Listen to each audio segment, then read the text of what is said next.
What's going on, everyone? My name is SiahZ, and welcome back to our updated Cold Bow Deadeye Ranger build guide.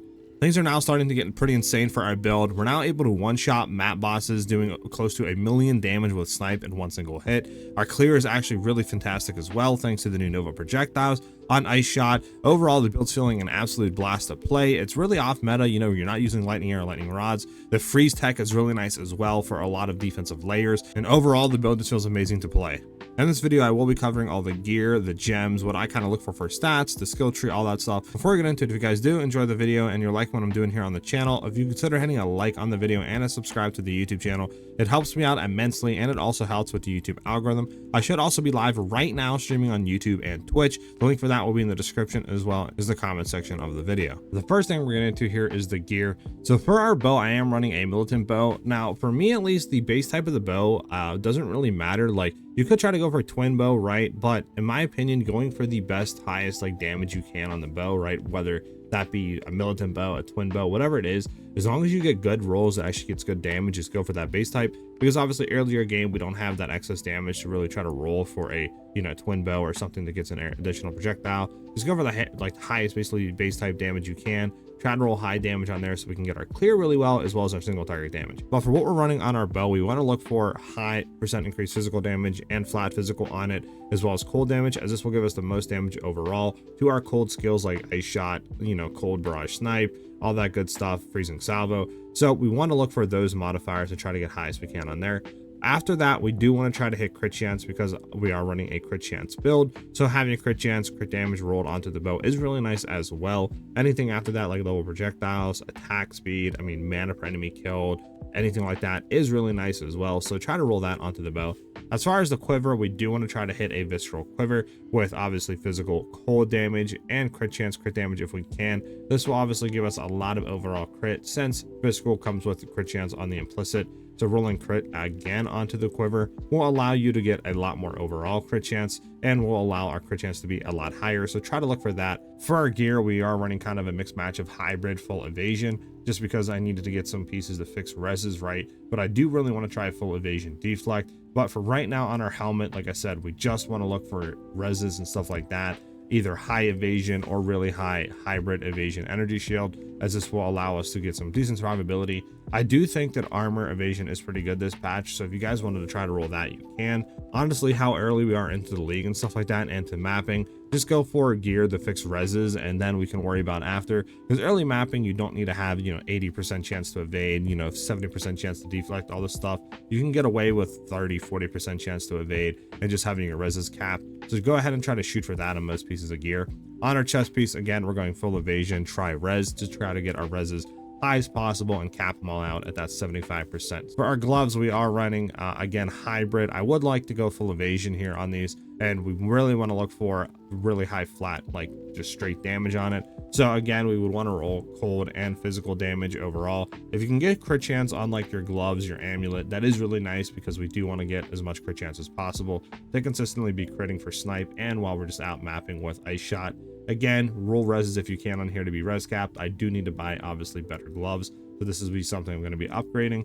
As far as our boots go, just try to get move speed and reses if you can on there. These are really bad. I've been using these for a while, but I do again want to try to get for full evasion here and really try evasion deflect with life. I'm going to be having a more in-depth breakdown of this once we actually get more currency. You know, we're upgrading our gear, we're trying more things out for you guys for like the defensive layers. But for early mapping, like I said, just focus on getting your res capped. For our accessories, we are running a fine belt. I really like these because obviously they give our flask back of charges per second. You can run this or a utility. Those are the two probably best base type belts you can run early on.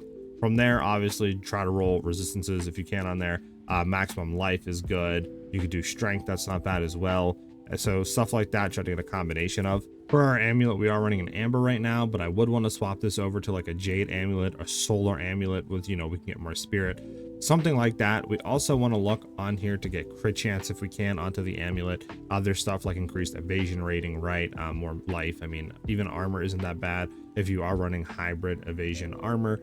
anything like that that is going to give you, you know, more like defensive layers and more survivability is nice. Even attributes like dex, intelligence is also kind of nice as well. Frees up some stuff on the tree, right, where we don't have to take more attributes and stuff like that. But that's what we're currently trying to shoot for on an amulet. I don't actually have anything anointed right now, but if I did want to anoint something, it would be storm charged on the amulet. As for our rings, we are running a sapphire. Again, I am just trying to shoot for reses, right? So that's why I'm going for like sapphire, stuff like that, so we can get more cold res, rolling, you know, all elemental res and lightning just to be res capped. From there, we do want to try to look for cold damage, increased cold damage, and physical damage. Those are the three things on your rings that are really going to jump your damage up by a lot.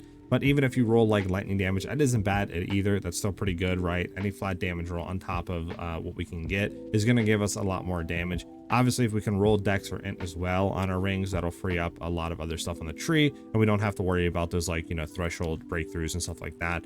As far as our other ring, again, we are running cold damage, increased cold, and physical damage with just some reses to be res capped. I can easily upgrade these rings and get a lot more damage, but for now in early game, these are doing just fine. And like I said, for early game, you can get away with just res capping your stuff. You don't only have to worry about having, you know, 70-80% chance to evade and all this other junk, right? So just look for res capping your character and you should be fine. As far as our gems going, we are running called shot in the ascendancy, so we can auto mark nearby enemies with our marks. We are running sniper's mark in here with freezing mark. We're basically doing this because we want to have, you know, some clear. Since sniper's mark doesn't have any AoE, freezing mark will allow us to do that. One thing you could do in bossing, if you want to have really consistent frenzy uptime, is go ahead and remove freezing mark, because sometimes it'll override snipers with freezing. So you could do that, but I find it fine enough right now that we don't need to, but I might be doing that in the future when we really start pushing damage. From there, we are running charge for fusion, so this way supported skills have a chance to grant an additional charge, i.e. sniper's mark, right, when we get that frenzy charge generated from it.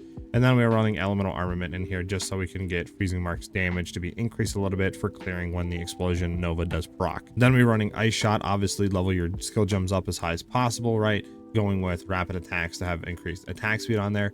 We're going Ricochet 3 because in combo with Nova projectiles, this is pretty insane. So what Nova projectiles does is it shoots 4 additional projectiles in a circle around you. And obviously that's really good, but you do 40% less damage. Comboing that in with Ricochet 3, this basically makes it to where modifiers granting additional projectiles will now cause supported skills to chain an additional time from terrain. So basically what it does is instead of shooting that 360-degree radius around your character, you now will shoot the normal ice shot, and that 360-degree like projectile radius comes out of the target you're actually hitting. So it allows for just some insane AoE clearing with the secondary projectiles, right? The shards being just fired in all directions.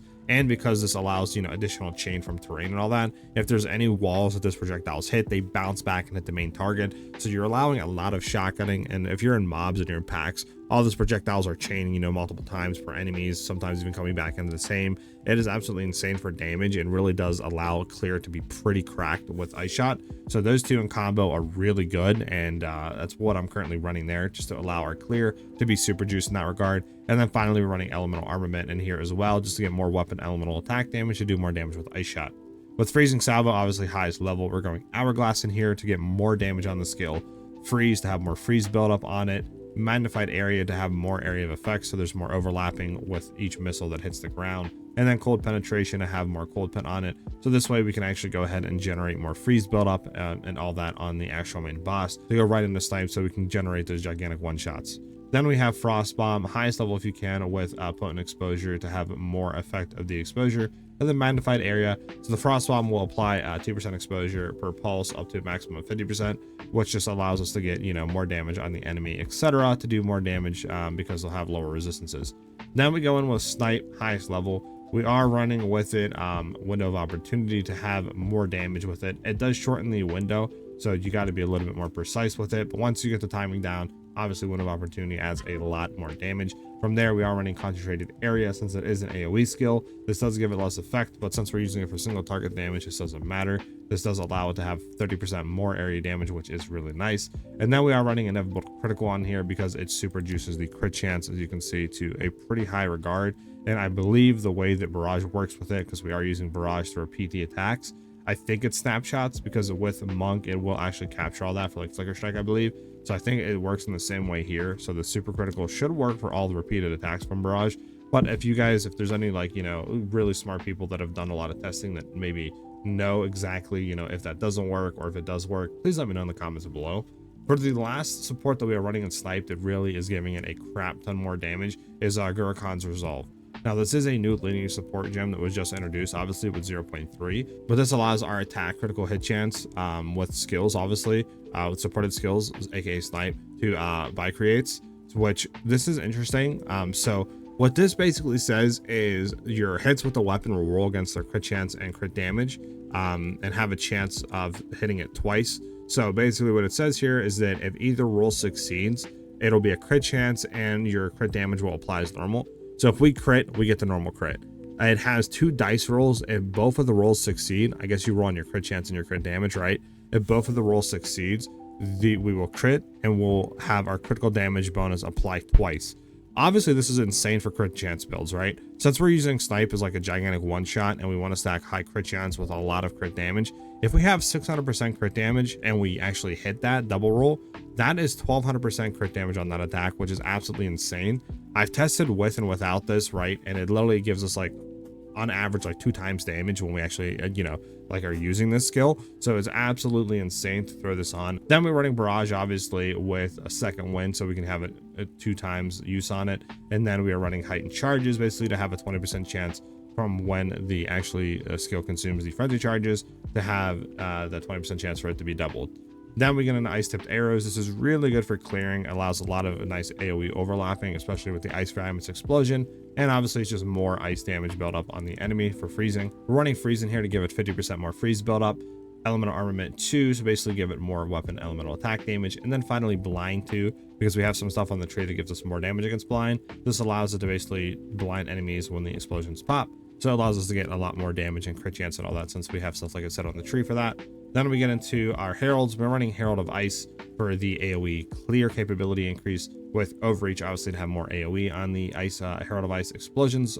Then with Elemental Armament to give more damage to that explosions, as well as Cold Attunement again to get even more damage to the explosions. Then obviously Wind Dancer for the increased evasion rating per stage. It's nice for survivability. And then finally we do have Combat Frenzy. Now this is another way we're going to be generating frenzy charges. So we're going to get 1 from Sniper's Mark, obviously, right? We'll snipe the enemy, we crit them, we get a free frenzy charge. And then in Combat Frenzy, if we freeze an enemy, which we're doing before we go into Snipe, we'll get another free frenzy charge. As far as the tree goes for our Ascendancy, what we're doing first is we do want to go into Called Shots. This will go as the Automark skill. I do think this is really good for clear and stuff like that when going through campaign. Then we're going to be going into Tailwind, so we can get Tailwind on skill use and stuff. It has a lot of overall like skill speed, move speed, increased evasion rating, so it's really nice for like survivability and for that increased move speed for clearing. Our third lab, we're going to go Avidity, so this way we have a 50% chance to gain a frenzy charge, or an additional one actually when we do gain one, so it's really good there. And then finally for our last lab, we're going Thrilling Chase. Since obviously we're frenzy charge stacking with Snipe, we do want to have that 50% chance for it to be doubled. So then we throw that on with the support with Barrage that has a 20% chance for it to be doubled. That is going to be a 70% chance. So when we consume our frenzy charges, for it to act as being doubled. So if we're shooting out 6 attacks, just say that'll be 12 if this pops, which is really good, right? Basically, it's going to double the damage there. As far as our tree goes and what we're actually going down into it, obviously we're going to go and hone Instincts first for that increased attack speed and stuff like that, and dexterity. Obviously Vow Wounds, 33% increased damage if they have an ailment on it. We're going into Master Fletching for the increased bonuses gained from our quiver. Coming down into Escape Velocity for the move speed and evasion rating, which is nice for survivability. We'll be going into Catalyst for the increased elemental damage with attacks. They're coming down into Maiming Strike again for the chance to maim, as well as the increased attack damage is nice. Then we're going to be coming down into Acceleration for the increased movement speed and skill speed. Going also into Wildcat. This is a new cluster that was added. This is going to give us increased evasion rating, plus it's going to allow our deflection rating equal to 10% of the evasion. So it's just built in, right? Cake. We don't really need to have any on the gear early on. We can get a little bit of deflection rating. Obviously we do want to build much more into this, but for now it is nice for survivability. Plus the dex is pretty cool as well. Then we're going to be coming down and going into Spring Hair, because it's just going to have a 20% chance with hits to be lucky, which obviously is really good, and a 20% chance that when an enemy damages us for that hit to be unlucky. So we're going to be having a chance to take less damage and having a chance to do a lot more damage, which is really nice. From there we want to come up and start to go into Coming Calamity. This is just going to be 40% more cold damage since we're affected by Herald of Ice, which is really nice. It's a really nice DPS boost. Coming up, obviously, we're going into Fever, so this way we can get the increase in maximum frenzy charges, since we are frenzy stacking, obviously, and we want to have as many frenzy charges possible. So this way, when we consume them with Barrage, we're getting, you know, that many more attacks repeated with Snipe, which allows us to have that insane burst damage. Then we're going to be going all into this crit cluster. So Heartbreaking is increased critical damage bonus and strength. Heart Stopping, increased crit chance and intelligence, and then Struck Through is 1% more crit chance to the base, which is really nice. Then we're going to be shooting all the way across and going into Frenetic. This is just going to give us a max frenzy charge and a chance to gain a frenzy charge when we gain one, which is really nice there. Obviously going into Snowpiercer for the cold pen that we are going to get off of that. It's really nice, and there's not too many cold clusters on the tree, so being this close to one, we might as well go into it for free cold pen. Coming down, obviously, in the Harnessing Elements, since we're right here, since we are going to be having, you know, cold on them, eventually we'll be having shock, right? So this will be stacking up for 40% increased damage once we have that. But right now it's just 20%, so it's still really good. From there, we're shooting all the way up and we're going into Kite Runner. This is just going to give us a lot of increased projectile speed, projectile damage, all that stuff, right? Which is really nice for damage and stuff. Then we are going into this new cluster called Distracted Target. So each of these like nodes and stuff, this is just 5% more chance to blind enemies on hit, right? Which is really nice. So it's just 5% base. Then these nodes going up, I mean, this is a lot of increased crit chance, right? That we have against blinded enemies, plus 15% increased crit damage. And since we have blinded on our ice tipped arrows and we use those before we go into freezing salvo on bosses, enemies are always blinded. So we're getting a lot of crit chance increase as well as the damage. So there's no reason not to go into this cluster. From there, we're shooting up and we are going into True Strike for the increased crit chance, right, and dexterity. For the Jugular, obviously, for the increased critical damage bonus and intelligence. And then finally, these three, damage on critical nodes into Deadly Force, because this is going to give us a lot more overall crit chance and like 70-80% increased damage or whatever that is if we've done a crit. And obviously we are, so it's just really good for the overall damage of the build. As far as our jewels go, we do want to look for Emerald Jewels. We do want to try to roll on like crit chance if we can on all of them. Even crit damage is really good as well. Projectile damage, elemental damage, like all that is really good. Attack speed you could even do, but ideally we would want to kind of have a crit chance and crit damage on all the jewels that we're running. That's pretty much it for the updated video. It covers everything that I'm doing right now and the whole current tree and gems. Like I said, we're one-shotting bosses. You know, we're doing close to 1 million damage. The clear is pretty good right now as well with the Nova Projectiles and Ricochet 3, and it's only going to get better with more investment and stuff like that. And I have no doubt in my mind that we will be able to actually one-shot pinnacle bosses with some investment. Hope you guys did enjoy the video, and if you guys did, if you consider hitting a like on the video and a subscribe to the YouTube channel, that currently is the best way to support me, and it helps with the YouTube algorithm as well. I should also be live right now on Twitch and YouTube streaming, so the links for that will be in the description as well as the comment section of the video. Hope you guys have a great rest of your day or night depending when you're watching the video, and I'll see you guys in the next one. Peace.